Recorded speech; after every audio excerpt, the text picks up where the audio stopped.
Welcome back to official Akhtar Rahman sir YouTube channel. एक नए video में आपका फिर से बहुत बहुत वेलकम है दोस्तों। सीटेट 6 सितंबर 2026 विषय परिसर अभ्यास परिसर अध्ययन या आप कहेंगे दोस्तों ईवीएस पेडागोजी पेपर 1 पहली से 5वीं के लिए आज के इस वीडियो में हम फिर से कुछ महत्वपूर्ण प्रश्न लेकर आए हैं दोस्तों, क्योंकि 6 सितंबर 2026 को आपको जिस प्रकार के प्रश्न ईवीएस पेडागोजी के प्रश्न पत्र में देखने के लिए मिलेंगे, परिसर अभ्यास के प्रश्न पत्र में देखने के लिए मिलेंगे दोस्तों, बिल्कुल उसी प्रकार के प्रश्नों का समावेश आज के इस वीडियो में हमने किया है। तो चलिए वीडियो में आगे बढ़ते हैं। वीडियो में आगे बढ़ने से पहले अगर आप हमारे चैनल पे नए हो तो चैनल को सब्सक्राइब कीजिए, साथ ही साथ बेल वाले नोटिफिकेशन को ऑन कीजिए ताकि आपको आने वाले वीडियोस के नोटिफिकेशन जो है वो आसानी से मिल पाए। और दोस्तों अगर आप हमसे जुड़ना चाहते हो तो डिस्क्रिप्शन में जाकर आपको हमारे टेलीग्राम और व्हाट्सएप चैनल को ज्वाइन कर लेना है। साथ ही साथ अगर आप हमारे चैनल की मेंबरशिप हासिल करना चाहते हो तो ज्वाइन बटन को ज्वाइन कर आप हमारे चैनल की मेंबरशिप हासिल कर सकते हैं। 6 सितंबर 2026 पेपर 1 और पेपर 2 को लेकर सभी विषय के आपको लाइव प्लस रिकॉर्डेड लेक्चर हमारे चैनल के माध्यम से बिल्कुल फ्री में देखने के लिए मिलेंगे। तो अभी ज्वाइन वाले बटन को ज्वाइन कर आप हमारे चैनल की मेंबरशिप हासिल कर सकते हैं। बढ़ते हैं पहले प्रश्न की तरफ। वीडियो को प्लीज लाइक कीजिए। सर, जिस प्रकार से प्रश्न यहां पर पूछा गया है कि डल झील हमारे देश का एक प्रसिद्ध पर्यटन स्थल है। इस झील में हाउस बोट है जिसमें लोग पर्यटक रहना पसंद करते हैं। वे शिकारा में बैठकर चप्पू चलाना चाहते हैं। यह झील किस शहर में स्थित है? इस प्रकार का प्रश्न यहां पर पूछा गया है। 4 विकल्प आपकी स्क्रीन पर है दोस्तों, और मैं आपको बता रहा हूं कि रिपीटेड क्वेश्चन है। इस प्रकार के प्रश्न सीटेट में रिपीट होते हैं। कंटेंट की बेस पर यह क्वेश्चन पूछा गया है। श्रीनगर आपका यहां पर क्या है? सही विकल्प हो जाएगा। ऑप्शन जो डी दिया गया है सर, इस प्रश्न के संदर्भ में बिल्कुल राइट विकल्प माना जाएगा। चलिए बढ़ते हैं प्रश्न नंबर 2। देखिए दोस्तों, पेडागोजी को लेकर प्रश्न पूछा गया है, क्योंकि आपको पता होना चाहिए कि सीटेट में जो ईवीएस सब्जेक्ट होता है, जो परिसर अभ्यास विषय होता है, उसमें 15 नंबर के आपको कंटेंट को लेकर प्रश्न पूछे जाते हैं और 15 मार्क्स की पेडागोजी पूछी जाती है दोस्तों। यहां पर प्रश्न है कि एनसीएफ 2005 मतलब नेशनल करिकुलम फ्रेमवर्क 2005 के अनुसार निम्नलिखित में से कौन सा ईवीएस के पाठ्यक्रम के बारे में सही है? ईवीएस के पाठ्यक्रम के बारे में कौन सा विधान सही है? इस प्रकार का प्रश्न यहां पर पूछा गया है। 4 विकल्प आपको आपकी स्क्रीन पर दिए गए हैं दोस्तों, और इसमें अगर आप देखेंगे कि जो ऑप्शन 3 बताया गया है कि ईवीएस का पाठ्यक्रम विज्ञान, सामाजिक विज्ञान मतलब साइंस, सोशल साइंस और पर्यावरण शिक्षा का एकीकरण है। यहां पर आपका जो डी वाला विकल्प दिया गया है, ऑप्शन जो डी दिया गया है सर, इस प्रश्न के संदर्भ में बिल्कुल राइट विकल्प हो जाएगा। चलिए बढ़ते हैं अगले प्रश्न की तरफ। सर, प्रश्न नंबर 3, तीसरा जो क्वेश्चन है वो इस प्रकार से पूछा गया है। आप देख सकते हैं कि निम्नलिखित में से कौन सा समूह ईवीएस पाठ्यक्रम में सुझाए गए 6 थीमों में से 4 को सही ढंग से प्रस्तावित करता है? पहली बात तो आपको पता होना चाहिए कि ईवीएस में कितने थीम होती है, तो 6 थीम होती है। अब यहां पर आपको 6 में से 4 थीम को जो सही ढंग से बताता है वो विधान कौन सा है? प्रश्न इस प्रकार से पूछा गया है। तो देखिए यहां पर भी 4 विकल्प दिए गए हैं, और सर अगर आप देखेंगे कि परिवार और दोस्त, मित्र, भोजन, पानी, यात्रा, ये 4 थीमें यहां पर क्या है? क्रम से दर्शाई गई है। विकल्प जो बी रहेगा सर, ऑप्शन जो बी रहेगा वो इस प्रश्न के संदर्भ में राइट विकल्प होगा, क्योंकि अगर आप बात करेंगे एनसीईआरटी और एनसीएफ नेशनल करिकुलम फ्रेमवर्क 2005 के अनुसार प्राथमिक स्तर कक्षा 3 से लेकर 5 तक को ईवीएस पाठ्यक्रम को 6 मुख्य थीमों में विभाजित किया जाता है। यह भी आपको पता होना चाहिए। चलिए बढ़ते हैं अगले प्रश्न की तरफ। सर, प्रश्न नंबर 4। सर, चौथा जो क्वेश्चन है वो फिर से मैं कहूंगा कि कंटेंट के बेस पर प्रश्न यहां पर पूछा गया है कि नीचे दिए गए फलों और सब्जियों में से उन्हें चुनिए जिनमें भीतर बीज होते हैं।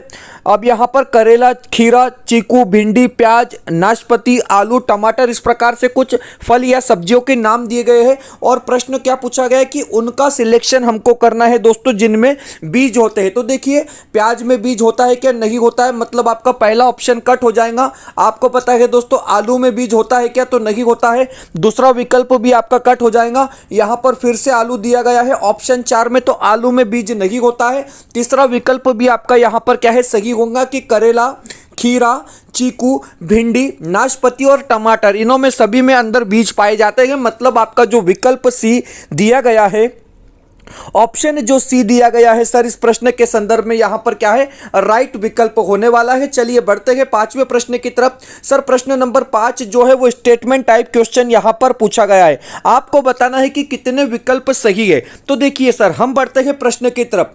प्रश्न पूछा गया है कि सीखने के लिए निरंतर आकलन के आवश्यक तत्व क्या है। अब देखिए सर, बारी बारी विधान आपको देखना है और आपको बताना है कि कौन से ऑप्शन इसमें सही है। तो देखिए, इसका उपयोग बच्चों के बारे में फैसला सुनाने के लिए किया जाता है। फैसला सुनाने के लिए किया जाता है मतलब अंतिम निकाल के लिए किया जाता है, रिजल्ट के लिए किया जाता है, तो ऐसा नहीं होता है।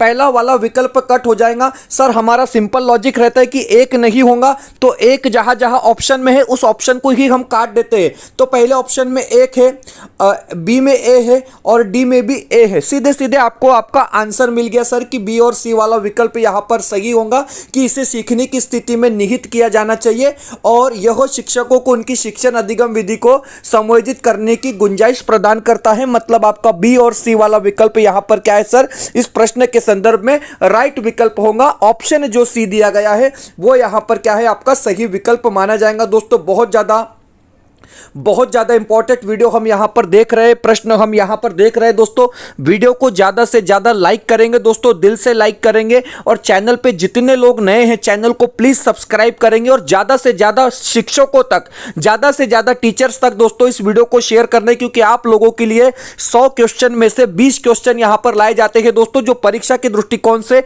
आप लोगों के लिए बहुत ज़्यादा इंपॉर्टेंट होने वाले हैं। सर फिर से जो प्रश्न है उसी प्रकार का प्रश्न यहां पर पूछा गया है, जिसको हम स्टेटमेंट टाइप क्वेश्चन कहते हैं कि पर्यावरण अध्ययन सीखने के बारे में निम्नलिखित में से कौन से कथन सही है। अब देखिए, पर्यावरण अध्ययन सीखने के बारे में निम्नलिखित में से कौन से विकल्प सही है या कौन से कथन सही है। सर प्रश्न इस प्रकार से पूछा गया है। तो देखिए, बच्चे सीखने के लिए स्वाभाविक रूप से जिज्ञासु होते हैं। सर बिल्कुल परफेक्ट है, बिल्कुल परफेक्ट है। तो मतलब आपका ए वाला विकल्प सही हो जाएगा। अब हमको कट किसको करना है, जिसमें ए नहीं है। मतलब विकल्प 2 हमारा खत्म हो गया। यहां से विकल्प 2 जो है दोस्तों वो हमने काट दिया। आपको 2 ही विकल्प बताने हैं, क्योंकि ऑप्शन में अगर आप देखेंगे तो 2 ही विकल्प इन्होंने क्या है बताए हैं। उसके बाद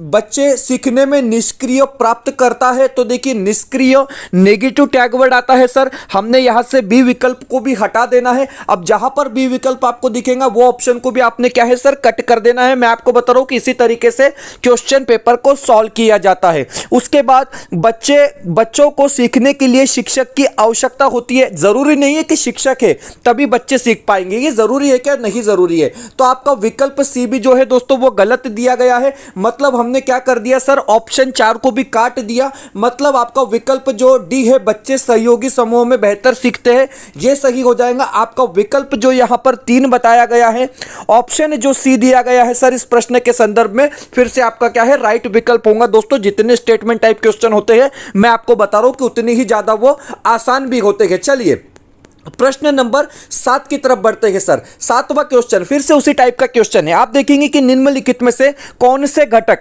पर्यावरण अध्ययन के अर्थ की सर्वश्रेष्ठ व्याख्या करते हैं। सबसे पहले क्वेश्चन को समझ लेना जरूरी है, सबसे पहले प्रश्न को समझ लेना जरूरी है। सर आपको यहां पर 4 विकल्प दिए गए और आपसे पूछा गया है कि पर्यावरण अध्ययन की अर्थ की सर्वश्रेष्ठ व्याख्या करते हैं, परिभाषा करते हैं, वह विकल्प कौन से है। और अगर आप ऑप्शन की तरफ जाएंगे सर तो आपको 5 में से कोई 3 विकल्प सही बताने हैं। सर देखिए, हम कहेंगे कि सर प्रयोग जो है ये होता है, जहां जहां पर प्रयोग है ऑप्शन डी वो वाला ऑप्शन रखना है, बाकी कट कर देना है। प्रयोग और हम कहेंगे अवलोकन, ये 2 चीजें ऐसी है ये होनी चाहिए।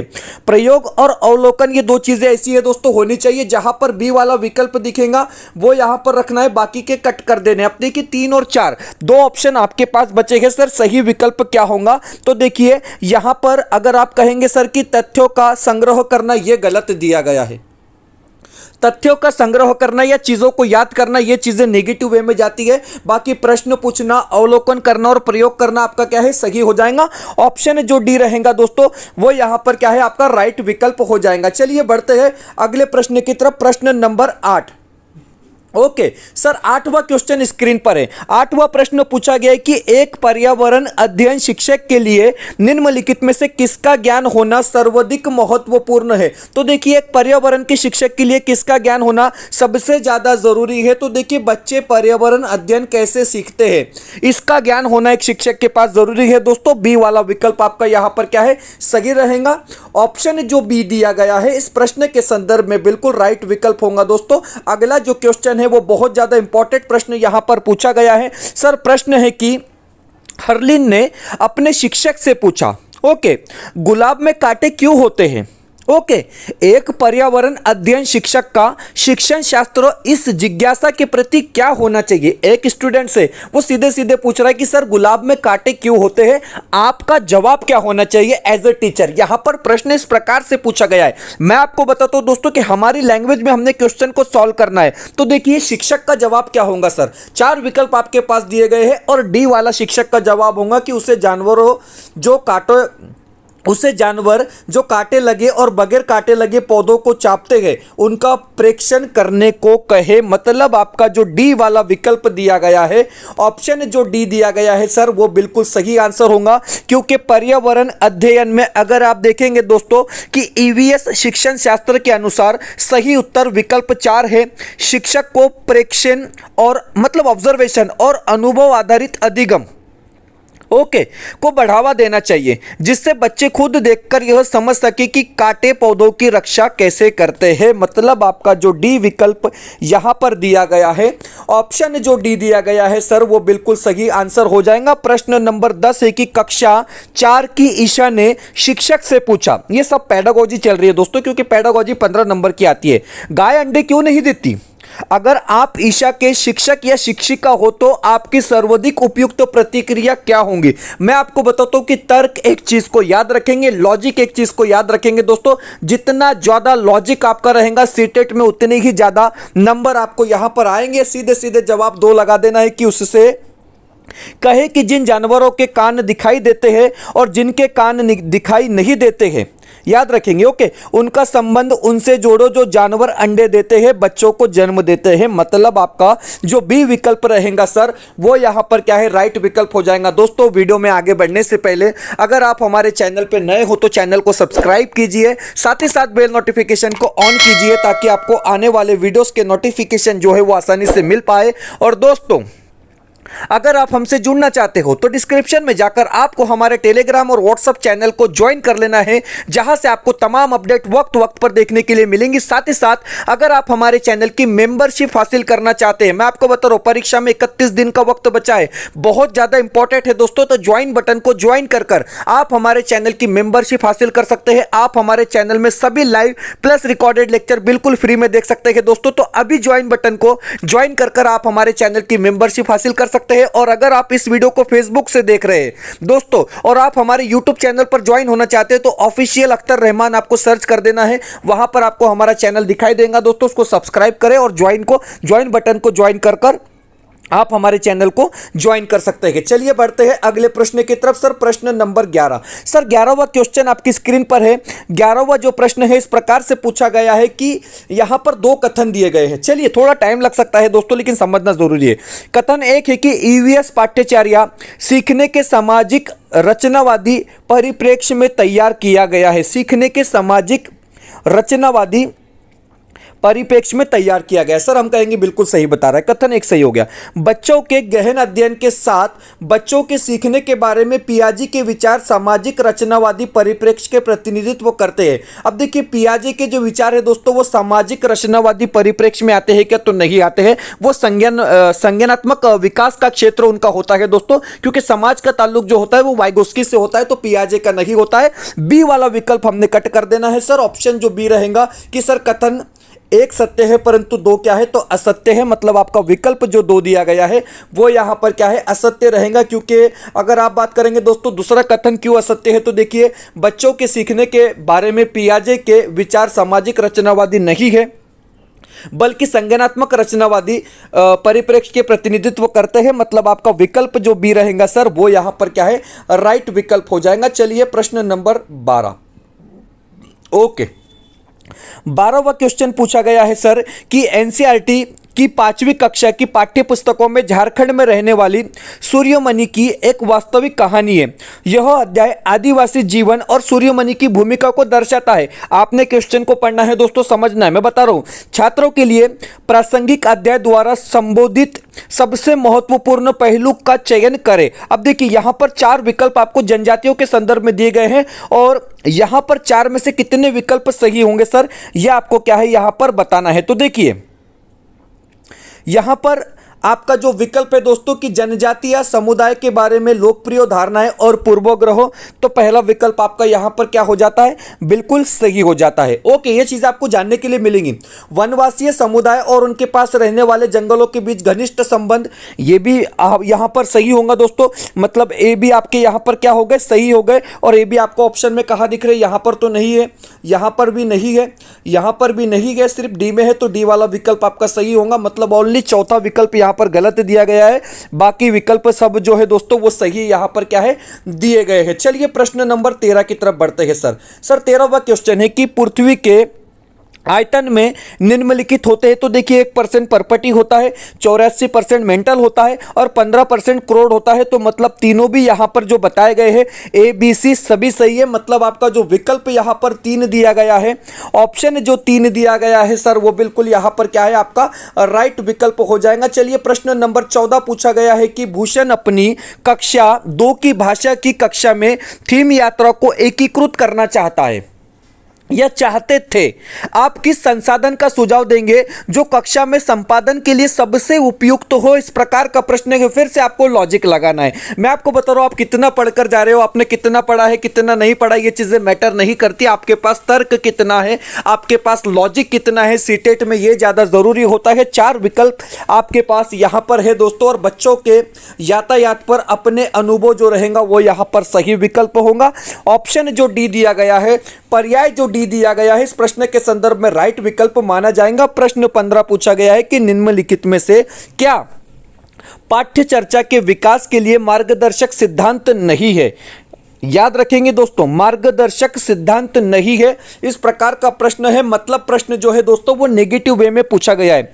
विद्यालय ज्ञान को बाह्य विश्व से जोड़ना सबसे ज्यादा जरूरी है। सुनिश्चित करना कि अधिगम रटंत विधाओं से परे जाए, बिल्कुल रटना नहीं है, उसको दूर कर देना है। परीक्षा को आसान बनाना है, परीक्षा को आसान बनाना यहां पर सिद्धांत नहीं होगा। मतलब आपका विकल्प जो सी रहेगा वो यहां पर क्या है सर, सही विकल्प होगा। ऑप्शन जो सी रहेगा वो यहां पर आपका नेगेटिव वे में बिल्कुल राइट विकल्प होगा। दोस्तों आप आपकी स्क्रीन पर देख सकते हैं सीटेट 6 सितंबर 2026 के लिए प्रश्न संच अवेलेबल है। पेपर 1 के लिए दोस्तों आपको 50 क्वेश्चन पेपर यहां पर मिलने वाले हैं, 50 प्रश्न संच आपको मिलने वाले हैं। और सभी प्रश्न संच में आपको क्या है दोस्तों, उत्तर सूची दी गई है। और सीटेट 6 सितंबर 2026 की परीक्षा के लिए हमने पेपर 1 के लिए अपडेट क्वेश्चन सेट बनाया है दोस्तों, क्योंकि इस प्रकार के प्रश्न आपने इससे पहले कभी नहीं देखे होंगे। क्योंकि मैं आपको बता रहा हूं, परीक्षा में जिस प्रकार से प्रश्न आपको 6 सितंबर 2026 पेपर 1 में छपे नजर आएंगे दोस्तों, उसी प्रकार के प्रश्नों का समावेश हमने यहां पर किया है। 5 विषय इसमें ऐड है, हिंदी पेडागोजी, मराठी पेडागोजी, बाल मानसशास्त्र, ईवीएस पेडागोजी, परिसर अभ्यास जिसको हम कहते हैं दोस्तों, और गणित पेडागोजी। टोटल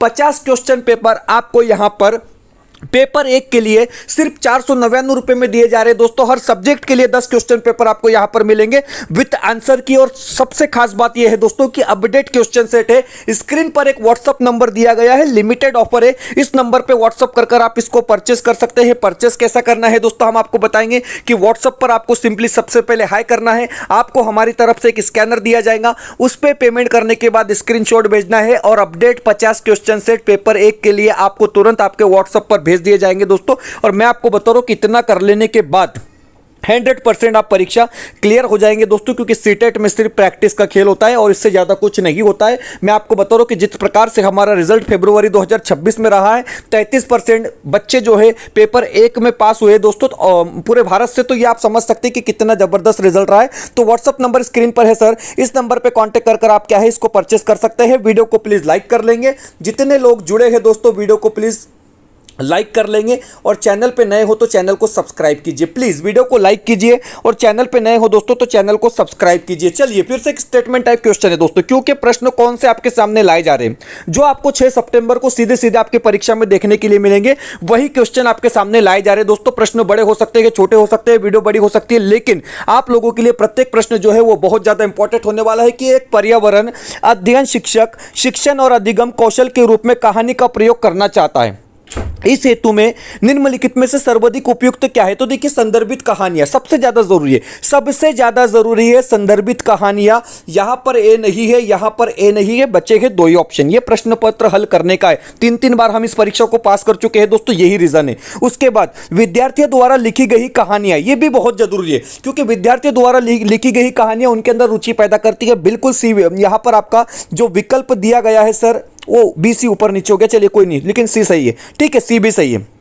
ओके सी भी सही है, तो यहां तो सी भी नहीं होगा जवाब हमारा, मतलब ऑप्शन जो डी है आपका सही जवाब हो गया। लोक कथा भी आएंगी, मतलब विकल्प जो डी रहेगा, ऑप्शन जो डी रहेगा वो यहां पर क्या है सर आपका राइट विकल्प हो जाएगा। चलिए प्रश्न नंबर 17 की तरफ आ जाते हैं। 17वां क्वेश्चन जो है दोस्तों वो इस प्रकार से पूछा गया है कि शिक्षक ने विद्यार्थियों से एक जानवर का चित्र बनाने को कहा। ओके फॉर एग्जाम्पल कुत्ता बिल्ली, जिसका भी चित्र बनाने के लिए कहा। पूनम ने एक जानवर का चित्र बनाया, उसने मानो कुत्ते का चित्र बनाया जिसमें विभिन्न जानवरों के शरीरों के भागों को प्रदर्शित किया गया। उसने कुत्ते का चित्र बनाया, उसमें बिल्ली, जो भी चूहा और जो भी जानवर आते हैं, गाय भैंस, उनके सबके उन्होंने पार्ट लगा दिए। इस तरीके से आप समझ सकते हो। ओके शिक्षक को क्या करना चाहिए ऐसे वक्त, शिक्षक को क्या करना चाहिए? देखिए पहले में क्या बता रहा है कि पूनम को बेतों का जानवर बनाने के लिए डांटे। डांटना तो नहीं है, आप तो समन्वयक का काम कर रहे हैं दोस्तों, आप तो मार्गदर्शक है बच्चों के, आपको डांटना कहा है। पहला विकल्प आपका हट जाता है। सर ए हटा दिए हमने, ए हटा दिए, चलिए बचे हैं दो ही विकल्प। ओके पूनम से पूछे कि उसने विभिन्न जानवरों के भागों को क्यों बनाया।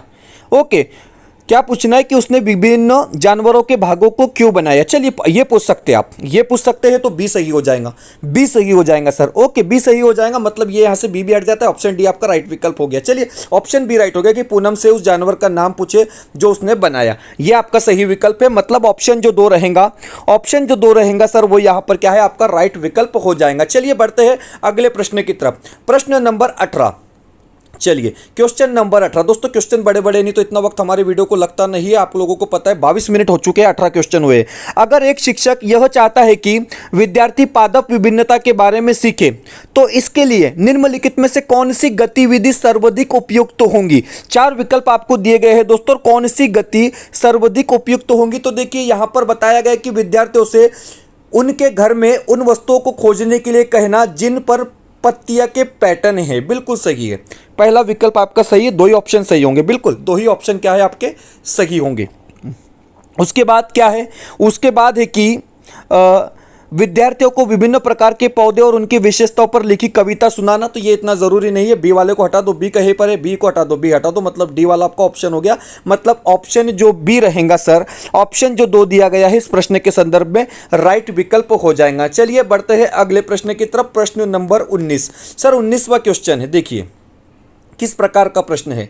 19वां प्रश्न है दोस्तों कि निम्नलिखित में से कौन से तत्व पर्यावरण अध्ययन की प्रकृति की सर्वश्रेष्ठ व्याख्या करते हैं। वही प्रश्न है दोस्तों, बदलकर आपको पूछा गया है। सर हमने कहा है कि अवलोकन आता है, प्रयोग आता है, तो ये 2 चीजें तो होनी चाहिए, तब भी थी अभी भी है, मतलब 2 ही चीजें ऑप्शन में दी गई है। तो आपका पहला विकल्प यहां पर सही हो गया। नहीं पहला नहीं सही होगा ना, सी और ई है ना, सी और ई कहां पर है, डी में है, डी में है। ऑप्शन डी आपका यहां पर क्या है दोस्तों सही विकल्प हो जाएगा। ऑप्शन डी आपका यहां पर क्या है सही विकल्प हो जाएगा, क्योंकि प्रयोग और अवलोकन आता है तो तुरंत अपना आंसर लगा देना। चलिए अगला जो क्वेश्चन है सर प्रश्न नंबर 20। कथन ए और कथन को बी को ध्यान से पढ़ेंगे और जवाब देंगे, ठीक है। यहां पर क्या है कि एनसीएफ 2005 जानकारी को रटा देने को हतोत्साहित करता है, हतोत्साहित करने की सिफारिश करता है। हतोत्साहित का मतलब होता है कि मानो डिस्करेज या फिर निराश होना। तो एनसीएफ क्या कहता है कि आप जो रट्टा प्रणाली को बच्चों को सिखा रहे हैं उसको आप क्या कर दो, खत्म कर दो। तो बिल्कुल पहला सही हो गया। एनसीएफ 2005 प्रत्येक वर्ष के तीक्ष्ण घेरे में बनाए रखने के प्रयास को हतोत्साहित करने की सिफारिश करता है। बिल्कुल सही हो गया सर, दोनों विकल्प सही है। मतलब आपका पहला जो विकल्प यहां पर रहेगा, ऑप्शन जो 1 दिया गया है सर वो इस प्रश्न के संदर्भ में बिल्कुल राइट विकल्प होगा दोस्तों। तो इस प्रकार से हमने आज के इस वीडियो में परिसर अभ्यास को लेकर, ईवीएस पेडागोजी को लेकर पेपर 1 के लिए बहुत ज्यादा इंपॉर्टेंट और महत्वपूर्ण प्रश्न देखे हैं दोस्तों, क्योंकि 6 सितंबर को आपको इसी प्रकार के प्रश्न परीक्षा में देखने के लिए मिलेंगे। और अगर आप देख सकते हैं दोस्तों आपकी स्क्रीन पर नोट्स अवेलेबल है। पेपर 1 के लिए आपको मराठी पेडागोजी, हिंदी पेडागोजी, बाल मानसशास्त्र, परिसर अभ्यास और गणित पेडागोजी के नोट्स यहां पर 499 रुपए में दिए जा रहे हैं दोस्तों। पेपर 2 के लिए आपको मराठी पेडागोजी, हिंदी पेडागोजी, बाल मानसशास्त्र और समाजशास्त्र पेडागोजी, जिसको हम एसएसटी पेडागोजी कहते हैं दोस्तों, 399 रुपए में ये नोट्स भी आपको मिल जाएंगे। और अगर आप दोनों पेपर के नोट्स लेना चाहते हैं दोस्तों, पेपर 1 और पेपर 2 के लिए, तो सिर्फ 599 में आपको दोनों पेपर के नोट्स यहां पर मिल जाएंगे। क्योंकि मैं आपको बता रहा हूं कि 6 सितंबर को फरवरी 2026 को हमने इसी नोट्स का यूज किया था दोस्तों, बहुत उत्कृष्ट हमारा निकाल रहा है। क्योंकि 31 दिन परीक्षा में बाकी है। हमारे नोट्स और हमारे क्वेश्चन पेपर भी अगर आप कर लेंगे दोस्तों, तो आपकी जो परीक्षा है आप उसको आराम से पास कर लेंगे, इस बात की हम आपको गारंटी देते हैं। तो व्हाट्सएप नंबर स्क्रीन पर दिया गया है, ये सभी चीजें आपको तुरंत पीडीएफ में मिल जाएंगी दोस्तों। व्हाट्सएप नंबर स्क्रीन पर दिया गया है, इस नंबर पे कांटेक्ट कर आप क्या है इसको परचेस कर सकते हैं। फिलहाल वीडियो में इतना ही, मिलते हैं नए वीडियो में बेहतर अपडेट के साथ।